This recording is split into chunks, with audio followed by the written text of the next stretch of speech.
Hi friends, मैं जागेश्वर कुमार आप सबों का समृद्धि एजुकेशन यूट्यूब चैनल पर पुनः स्वागत करता हूं। दोस्तों कल मैंने आपको इंट्रोडक्शन ऑफ मॉडर्न हिस्ट्री के बारे में बताया था और आपसे वादा किया था कि मॉडर्न हिस्ट्री का हम लोग इम्पोर्टेंट चैप्टर्स को सबसे पहले कंप्लीट करेंगे। उसी की कड़ी में दोस्तों आज मैं आप लोगों के बीच हिस्ट्री का टॉपिक लेकर आया हूं, जो है जन राष्ट्रवाद के युग का प्रारंभ। और इसका कार्यकाल होता है दोस्तों 1919 से 1939। तो यह यूनिट है और इस यूनिट से जो मॉडर्न हिस्ट्री का जो पार्ट है उससे दोस्तों अधिक से अधिक क्वेश्चन एग्जामिनेशन में पूछा जाता है। अब सवाल ये उठता है कि इस यूनिट को हम लोग कैसे कंप्लीट करें, किस तरीके से इसका हम लोग रनवे बनाएं ताकि इससे किसी भी प्रकार का क्वेश्चन हमसे ना छूटे। तो आइए दोस्तों इसी को आगे बढ़ाते हुए मैं आप लोगों के बीच शुरू कर रहा हूं। उसमें से जन राष्ट्रवाद के युग का प्रारंभ 1919 से 1939 यूनिट में जो फर्स्ट चैप्टर है दोस्तों वो है गांधी का अभ्युदय, मतलब गांधी का आगमन, गांधी का प्रवेश। तो गांधी का अभ्युदय, गांधी का जो उदय होता है, गांधी का जो प्रवेश होता है, उससे हमारा ये यूनिट शुरू होता है दोस्तों। प्रथम विश्व युद्ध की समाप्ति तथा राष्ट्रीय एवं अंतर्राष्ट्रीय परिदृश्य पर विभिन्न शक्तियों का प्रादुर्भाव। दोस्तों प्रथम विश्व युद्ध समाप्त होता है और जब प्रथम विश्व युद्ध समाप्त होता है तो प्रथम विश्व युद्ध में एक मिथक टूटता है। ब्रिटिश शक्ति का जो ब्रिटिश शक्तिशाली है ये मिथक टूटता है और पूरे राष्ट्रीय और अंतर्राष्ट्रीय परिदृश्य पर अलग अलग शक्तियों का प्रादुर्भाव होता है, अलग अलग शक्तियां सामने आती है। राष्ट्रवादी गतिविधियां का पुनः प्रारंभ होना और प्रथम विश्व युद्ध के बाद राष्ट्रवादी जो गतिविधियां हैं वो पुनः प्रारंभ होता है। क्योंकि प्रथम विश्व युद्ध से पहले राष्ट्रवादी गतिविधियां चल रहा था, लेकिन जब प्रथम विश्व युद्ध शुरू हो जाता है, फर्स्ट वर्ल्ड वॉर शुरू हो जाता है, तो उस समय ब्रिटिश औपनिवेशिक जितने भी थे राष्ट्र वो प्रथम विश्व युद्ध में शामिल होते हैं और जिसके कारण राष्ट्रवादी गतिविधियां कुछ समय के लिए थम जाता है दोस्तों। लेकिन जब प्रथम विश्व युद्ध समाप्त हो जाता है और राष्ट्रीय अंतर्राष्ट्रीय परिदृश्य पर अलग अलग शक्तियों का प्रादुर्भाव होता है तो उसी समय पुनः राष्ट्रवादी शक्तियों का प्रारंभ हो जाता है, गतिविधियां प्रारंभ हो जाती है। भारतीय स्वतंत्रता आंदोलन में निर्णायक मोड़ और प्रथम विश्व युद्ध के बाद भारतीय स्वतंत्रता आंदोलन जो होता है उस पर एक निर्णायक मोड़ आता है दोस्तों। और उस निर्णायक मोड़ आने के पीछे जो कारण होता है वो गांधी जी का प्रवेश। भारतीय राष्ट्रीय आंदोलन में गांधी जी का आगमन होता है, गांधी जी का एंट्री होता है और वहाँ से पूरा राजनीतिक परिदृश्य, राष्ट्रीय आंदोलन का जो परिदृश्य है वो बदल जाता है दोस्तों। और बदलने के पीछे कारण जो रहता है कि वो पूरा जो राष्ट्रीय आंदोलन होता है गांधी जी के आने के बाद पूरे भारतीय मानस का जनमानस आंदोलन बन जाता है, संपूर्ण भारतीय जनमानस का आंदोलन बन जाता है। जब गांधी जी आते हैं, क्योंकि अफ्रीका में जब गांधी जी रहते हैं तो अफ्रीका में गांधी जी की गतिविधियों के बारे में भारतीयों को पता रहता है। और जब गांधी जी यहाँ आते हैं और गांधी जी का प्रवेश राष्ट्रीय आंदोलन में होता है तो चूंकि गांधी जी को लोग काफ़ी पसंद करते हैं, गांधी जी के वक्तव्य शैली से लोग प्रभावित रहते हैं और उनका जब आगमन हो जाता है तो ये जो आंदोलन, राष्ट्रीय आंदोलन जो था वो पहले कुछ क्षेत्रों में सिमट कर था, पूरे भारतीय जनमानस का आंदोलन बन जाता है दोस्तों। इसलिए गांधी अभ्युदय काफ़ी इंपॉर्टेंट है। यहाँ एक टॉपिक आप देख रहे हैं दोस्तों, राष्ट्रवाद के पुनः जीवंत होने के कारण। यहाँ से डायरेक्ट क्वेश्चन पूछ सकता है, आपका स्टेटमेंट में क्वेश्चन बना कर दे सकता है दोस्तों, या सब्जेक्टिव क्वेश्चन में जब आप बेंच का क्वेश्चन आंसर लिखेंगे उसमें भी पूछ सकता है कि राष्ट्रवाद, प्रथम विश्व युद्ध के बाद राष्ट्रवाद के पुनः जीवंत होने के पीछे क्या क्या कारण थे। तो दोस्तों यहाँ पे कुछ कारण है जिसकी चर्चा मैंने आप लोगों के बीच रखने का प्रयास किया हूँ। पहला कारण था युद्धोपरांत उत्पन्न हुई आर्थिक कठिनाइयाँ।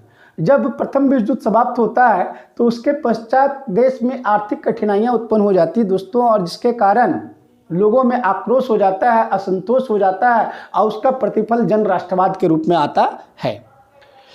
कारण क्या होता है? पहला, उद्योग। प्रथम विश्व युद्ध के बाद जो भारतीय उद्योगों में विदेशी पूंजी का निवेश होना शुरू हो जाता है। मतलब प्रथम विश्व युद्ध के बाद भारत के जो उद्योग रहता है उसमें विदेशी पूंजी निवेश लोग करना शुरू कर देते हैं और नतीजा ये होता है कि भारतीय उद्योग बंद होने की स्थिति में आ जाते हैं और बंद हो जाते हैं। दस्तकार और शिल्पकार जो होते हैं दोस्तों वो बेरोजगार हो जाते हैं, प्लस महंगाई काफ़ी बढ़ जाती है और उन पर दोहरी मार पड़ता है, एक बेरोजगारी का और दूसरा महंगाई का। जो किसान होते हैं दोस्तों, कृषक, उसमें कड़ा पोषण जो था और गरीब निर्धनता से काफ़ी त्रस्त होते हैं।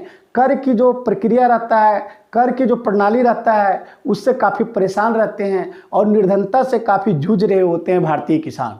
और वो ऐसे अवसर की तलाश में थे कि वो अपनी बातों को मुखर कर सके और उसको उनका अवसर उनको मिल जाता है। गांधी जी का उदय हो जाता है, गांधी जी का आगमन हो जाता है और वो इकट्ठा कृषक जितने होते हैं सभी गांधी जी को सहयोग देते हैं और अपनी जो समस्याएं रहता है उनके पास वो गांधी जी के पास रखते हैं। तो ये पहला कारण था युद्धोपरांत आर्थिक कठिनाइयाँ। दूसरा, सैनिकों की आप बीती।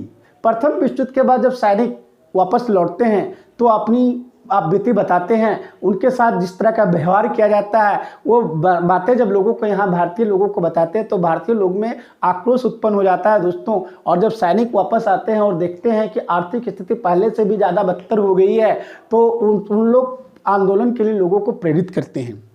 शिक्षित वर्ग का बेरोजगारी से पीड़ित होना। शिक्षित वर्ग जो रहता है दोस्तों वो बेरोजगारी की मार झेल रहा होता है और वो बेरोजगारी से काफ़ी परेशान रहता है और इसका नतीजा आपका राष्ट्रवाद का उदय में काफ़ी सहयोग करता है। युद्ध में सहयोग के बदले राजनीतिक लाभ की अपेक्षा।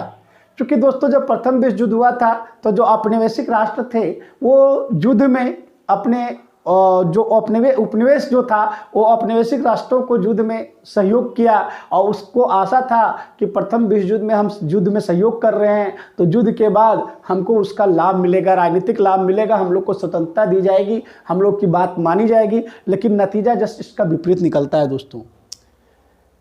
विश्वव्यापी साम्राज्यवाद से राष्ट्रवादियों का मोह भंग होना। क्योंकि राष्ट्रवादी जो थे वो समझ रहे थे कि नहीं, प्रथम विश्व युद्ध में हम साथ दे रहे हैं तो हमारा लोग बात को सुनेगा।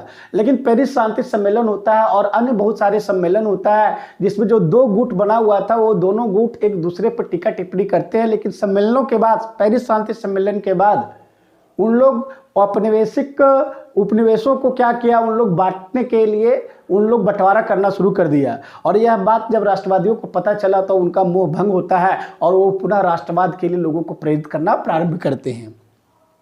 एंड नेक्स्ट और लास्ट पॉइंट है दोस्तों, रूसी क्रांति का प्रभाव। आपको मालूम होगा कि रूस में क्रांति होती है और लेनिन के नेतृत्व में अत्याचारी जारशाही शासन को उखाड़ फेंका जाता है और प्रथम समाजवादी राज्य सोवियत संघ की स्थापना होती है। तो जब रूस के इस क्रांति से जब सोवियत संघ की स्थापना हो जाती है और अत्याचारी जारशाही शासन को समाप्त कर दिया जाता है तो लोगों में एक आस्था आ जाता है, लोगों में एक विश्वास आ जाता है कि एक होकर अगर काम करें तो हमें भी स्वतंत्रता मिल सकती है। और रूस की क्रांति जो है वो काफ़ी मददगार होता है भारतीय राष्ट्रीय आंदोलन में। और भारतीय राष्ट्रीय आंदोलन में जो राष्ट्रवाद को पुनः जागृत करने में रूस की क्रांति की बहुत भूमिका होती है दोस्तों। तो ये था राष्ट्रवाद के पुनः जीवंत होने के कारण।